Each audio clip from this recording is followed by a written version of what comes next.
Welcome to episode 46 of How to Run a Successful Business and Still Have a Life.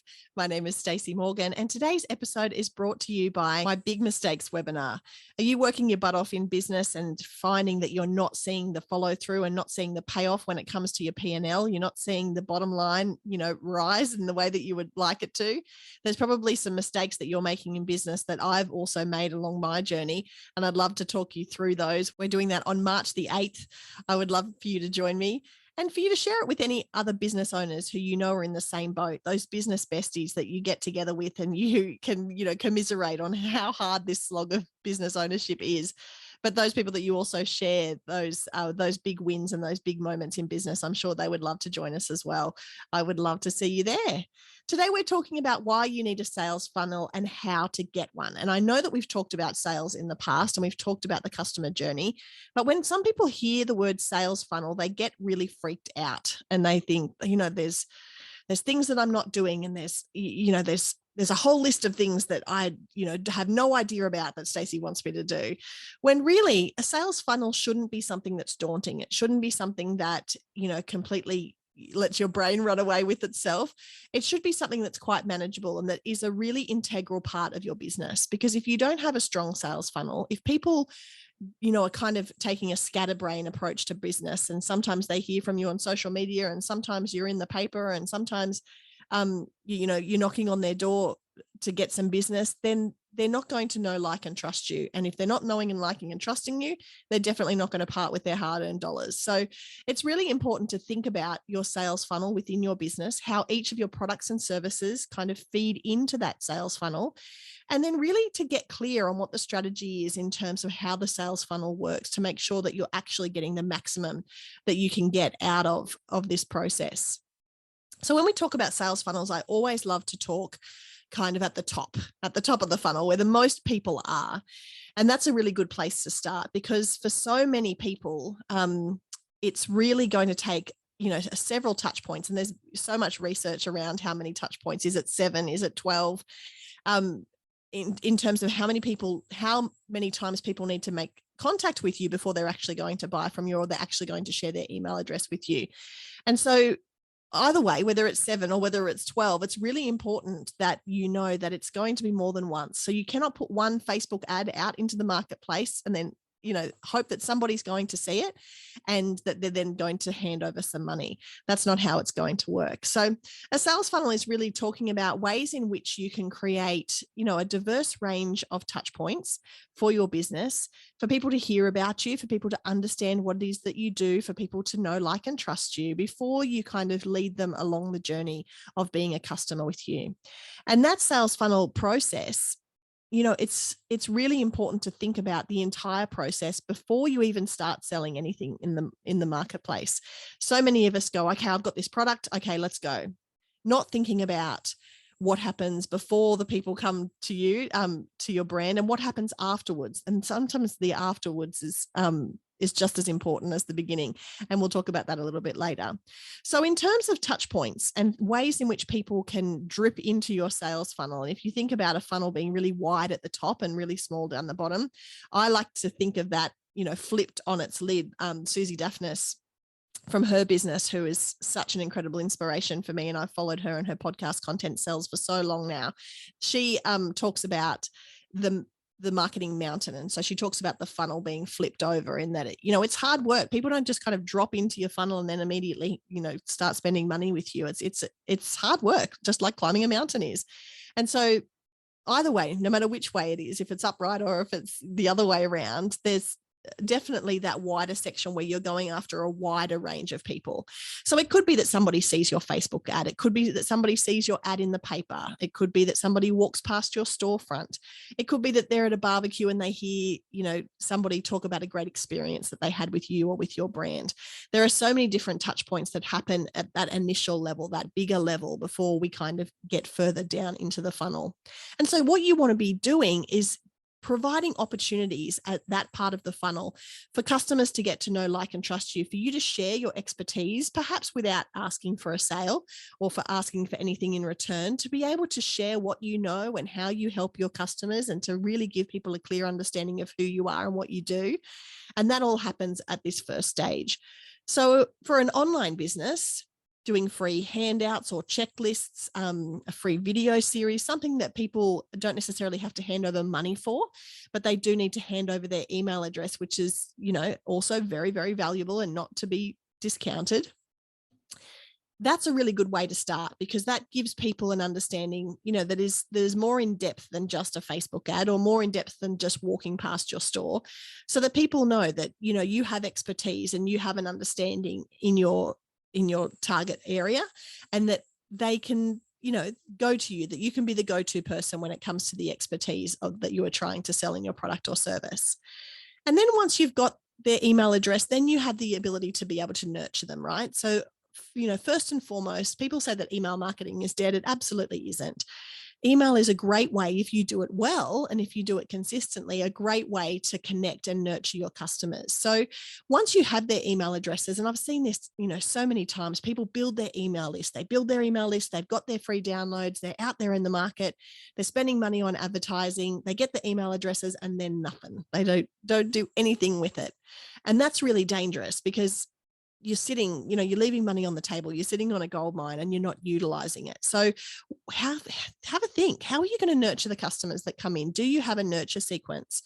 And this is something I talk about with my coaching clients all the time, because quite often they will have someone buy from them, or they will have someone opt into their newsletter or be interested in them from something they see online. And then they get their email address and then they don't connect with them at all. And that's such a missed opportunity. So a nurture sequence is, an automated sequence that when someone first signs up to your email list, you then send them a series of informative emails for them to get to know you a little better. Yeah. And you often want to, as part of that nurture sequence, encourage your customers for you to be able to get to know them as well. So asking questions, encouraging them to hit reply and give you, an example of something that you've been talking about. So our nurture sequence is a series of 5 emails. The first one just says, thank you. It's so good to have you here, and points you towards other resources you might enjoy.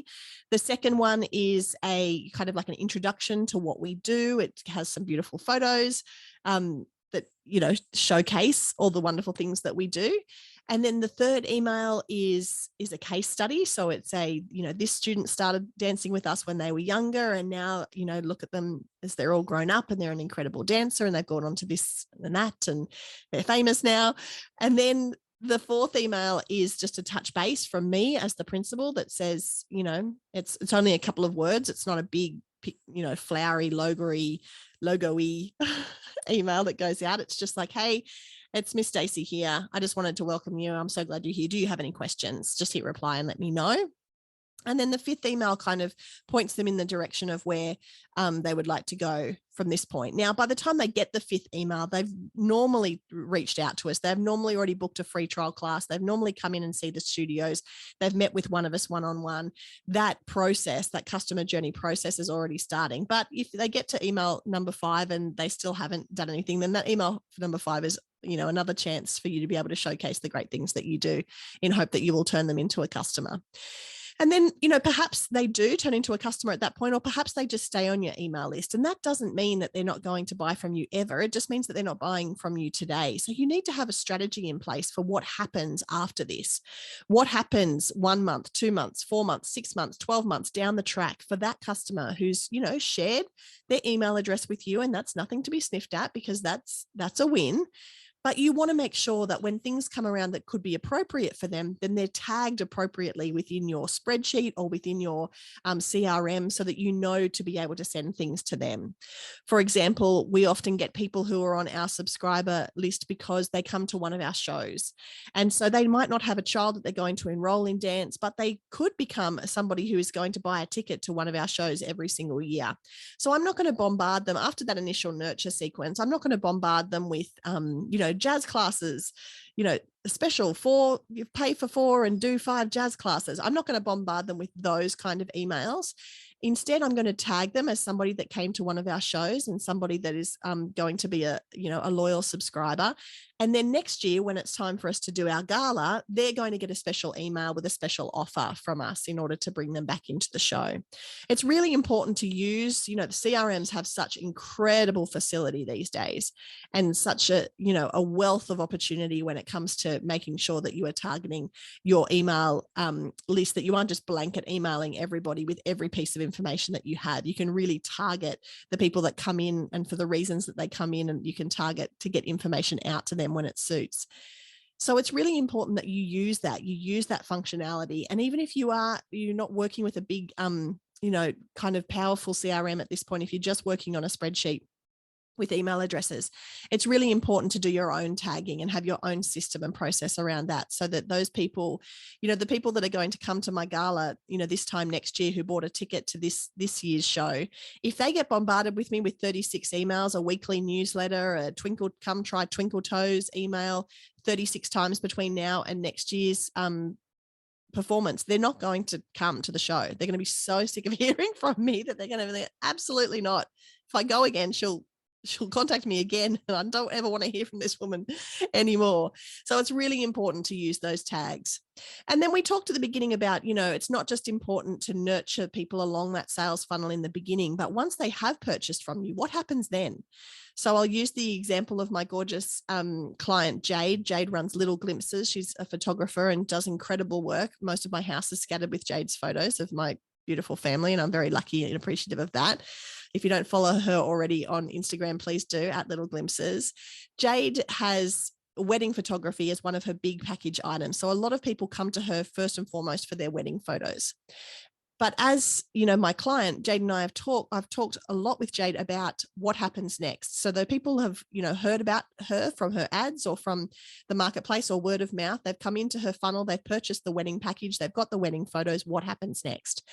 And so we've put together nurture sequences for her customers that will enable them to be able to come back for more and come back at those big milestone moments. So, are they doing their pregnancy photo shoot with Jade? Are they doing their what's it called? Fresh 48. When the baby's only been around for 48 hours, they have a photo shoot then. That's, you want those same clients to be coming back for those milestones. And then, of course, and anniversary celebrations and family photos and extended family photos and all the fun things that happen after that. So thinking about what happens with your customer after they've come into the funnel, after they've purchased, how do you nurture them to continue to be customers that keep coming back to you?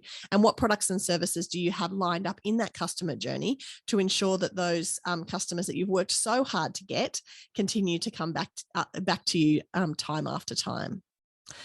If sales funnels were scaring you in the beginning of the conversation, I hope I've done a little bit to alleviate those fears, because of course it is all about the things that you have to sell, and it's about thinking strategically about how you're going to let more people know about that.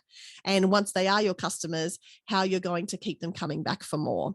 If you want to talk to me more about this, I would love to. Of course, please reach out to me. You can DM me on Instagram. I'm at Simply Stacey Morgan.